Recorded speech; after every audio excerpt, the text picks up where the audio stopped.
presentación vamos a hablar sobre los puntos más sobresalientes del CEPACA, especialmente en los 10 primeros artículos.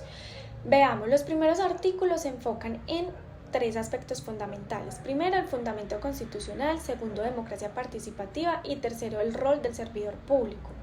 Dentro del fundamento constitucional se trata de desarrollar el principio de participación democrática que se encuentra establecido en el artículo 1 y 2 de la Constitución. Dentro de la democracia participativa se permite a los ciudadanos intervenir en decisiones que los afectan. Dentro del rol del servidor público, su función principal es la de servir a los ciudadanos. La finalidad de la primera parte del Código es garantizar la protección de derechos y libertades, es dar el cumplimiento de esos fines del Estado y es dar una administración eficiente y democrática. Dentro del ámbito de aplicación del CEPACA podemos decir o podemos interrogarnos a quién se le aplica, qué excepciones existen y qué reglas generales hay. ¿A quién se le aplica? A todas las entidades y organismos del poder público. ¿Qué excepciones existen? Procedimientos militares o de policía con decisiones inmediatas y libre de nombramiento y remoción. La regla general es que se aplican los procedimientos del CEPACA salvo cuando existan leyes especiales, en cuyo caso prevalecen estas últimas. Dentro del procedimiento militar o de policía, el CEPACA no se aplica cuando se requieren decisiones inmediatas para evitar o remediar perturbaciones del orden público. Según la sentencia C-211 del 2017, estos procedimientos se caracterizan por inmediatez, prevención y corrección, actuando rápidamente frente a alteraciones del orden. Dentro de la facultad de libre nombramiento y remoción, el CEPACA no se aplica a los cargos de dirección en entidades oficiales, que dependen prácticamente de la confianza y afinidad ideológica para implementar políticas. Dentro de los procedimientos regulados en las leyes especiales, el CEPACA regula los procedimientos administrativos, salvo en caso de que leyes especiales garanticen como tal la legalidad y el debido proceso. Los principios garantizan un ejercicio administrativo justo, eficiente y transparente, pues estos son fundamentales para una buena administración. Dentro de esos principios podemos ver el debido proceso, que es un derecho a un procedimiento justo, el principio de imparcialidad, que son las decisiones sin sesgos, el principio de buena fe, que es una presunción de honestidad en la administración, principio de moralidad, que es el actuar con ética y transparencia, el principio de participación, que es el derecho de los ciudadanos a intervenir, el principio de responsabilidad, que es frente a las autoridades que respondan por sus propios actos, el principio de transparencia, que es el acceso a la información pública, el principio de publicidad, que es la difusión clara de decisiones administrativas, el principio de coordinación, que es el trabajo articulado entre entidades, el principio de eficacia, que son las soluciones reales, el principio de economía, que es el de evitar trámites innecesarios y gastos innecesarios, el principio de igualdad, que es el mismo trato para todos ante la ley, y el principio de celeridad, que es la agilidad en los procesos administrativos. Es decir, que los principios fundamentales en los procedimientos administrativos serían los siguientes: el principio de transparencia, el de publicidad, coordinación, eficacia, economía, igualdad y celeridad, ya que estos lo que buscan es garantizar que las decisiones sean totalmente claras, comunicadas eficazmente, resueltas rápidamente y de manera respetuosa con los derechos de los ciudadanos, asegurando una administración pública eficiente y equitativa. Los principios del proceso administrativo guían su interpretación y aplicación, los cuales protegen los derechos de los ciudadanos y buscan que la administración cumpla con los fines del Estado sin llegar a un conflicto judicial. Los artículos de la Ley 1437 establece los principios para garantizar la eficacia de los procedimientos administrativos, asegurando que la administración cumpla con los objetivos del Estado y proteja los derechos fundamentales sin necesidad de recurrir a un juez. Los artículos del 4 al 9 recogen los derechos y deberes de los ciudadanos en su relación con las autoridades, así como los deberes y prohibiciones consagrados sobre los servidores públicos, a fin de que los fines esenciales del Estado se materialicen a través del actuar de la administración. Tiene gran relevancia el principio de la transparencia, ya que este permite al ciudadano tener el conocimiento requerido para el ejercicio y garantía de sus derechos. En el artículo 4 encontramos las formas de iniciar las actuaciones administrativas. Entonces, estas se podrán iniciar de 4 maneras: a través del derecho de petición, sea de carácter general o de interés particular, por quienes obren en cumplimiento de una obligación o deber legal o por las autoridades oficiosamente. En el artículo 5 encontramos los derechos de las personas ante las autoridades.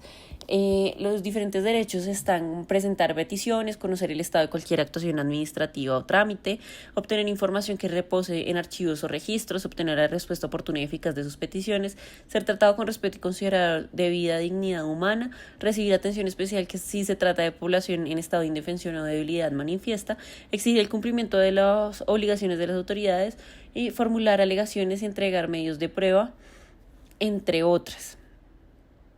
En el artículo 6, los deberes de las personas, encontramos que éstas deben acatar la Constitución y las leyes, deben obrar de acuerdo al principio de la buena fe y ejercer con responsabilidad sus derechos, al igual que observar un trato respetuoso con los servidores públicos.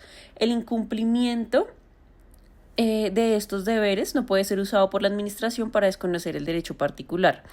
Las sanciones pueden dar lugar a sanciones penales o disciplinarias según la ley. Los deberes de las autoridades en la atención al público. Estas deben garantizar un trato respetuoso y diligente para todos, sin distinción. Es clave que se ofrezca una atención al público de al menos de 40 horas semanales y atender a todas las personas dentro del horario establecido. Para mejorar el servicio se debe contar con un sistema de turnos eficiente y actualizar cada año la carta de trato digno. También es fundamental atender peticiones por medios electrónicos, asignar áreas especializadas para quejas y adoptar tecnologías para resolver las solicitudes.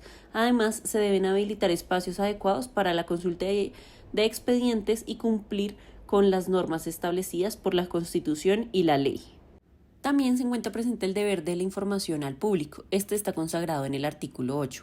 Este nos dice que las entidades deben garantizar el deber de la información al público. Esto implica divulgar su competencia, funciones y servicios, así como los trámites y regulaciones que afecten a los ciudadanos. También deben publicar actos administrativos y documentos de interés público, informar sobre los requisitos para diferentes gestiones y detallar horarios, ubicaciones y responsables de cada dependencia. Además, deben indicar que atiende quejas y reclamos y abrir espacios para que la ciudadanía participe en la formulación de regulaciones con opiniones y propuestas. El artículo 9 de la Ley 1437, por su parte, establece prohibiciones a las autoridades teniendo como objetivo principal la garantía al ejercicio de los derechos de la ciudadanía en el actuar frente a la administración, de tal suerte que se fija en un listado exhaustivo unos límites al servidor público para evitar que éste se extralimite frente a sus obligaciones o incluso que llegue a omitirlas, llegando a entorpecer el procedimiento administrativo. Entre otros se encuentra, por ejemplo, asignar personal no capacitado, exigir documentos que existan dentro de la entidad o documentos que no se encuentren previstos en normas legales y demorar de manera injustificada la producción, comunicación o comunicación de actos. Por último, encontramos el artículo 10, el cual establece el deber de las autoridades de aplicar de manera uniforme las disposiciones constitucionales, legales y reglamentarias a situaciones que tengan los mismos supuestos fácticos y jurídicos. Así, se establece también que al adoptar las decisiones de su competencia, deberán tenerse en cuenta las sentencias de unificación jurisprudencial del Consejo de Estado en las que se interpreten y apliquen dichas normas. De acuerdo con la sentencia C-634 de 2011, este artículo tiene como fin evitar que ante la identidad de presupuestos fácticos y jurídicos, las personas deban acudir a la jurisdicción para obtener el reconocimiento de derechos ya aceptados en otros casos en instancias judiciales, de tal suerte que se trata de una igualdad material, lo cual es un asunto totalmente innovador en el derecho administrativo colombiano. Finalmente, es importante referirnos a la diferencia existente entre la tutela judicial efectiva y el debido proceso. Según la sentencia C-279 de 2013 de la Corte Constitucional, la tutela judicial efectiva se entiende como el derecho de toda persona residente en Colombia a acudir ante los jueces y tribunales en condiciones de igualdad para proteger sus derechos e intereses legítimos, garantizando su acceso a la justicia bajo los procedimientos establecidos y con respeto a las garantías sustanciales y procedimentales.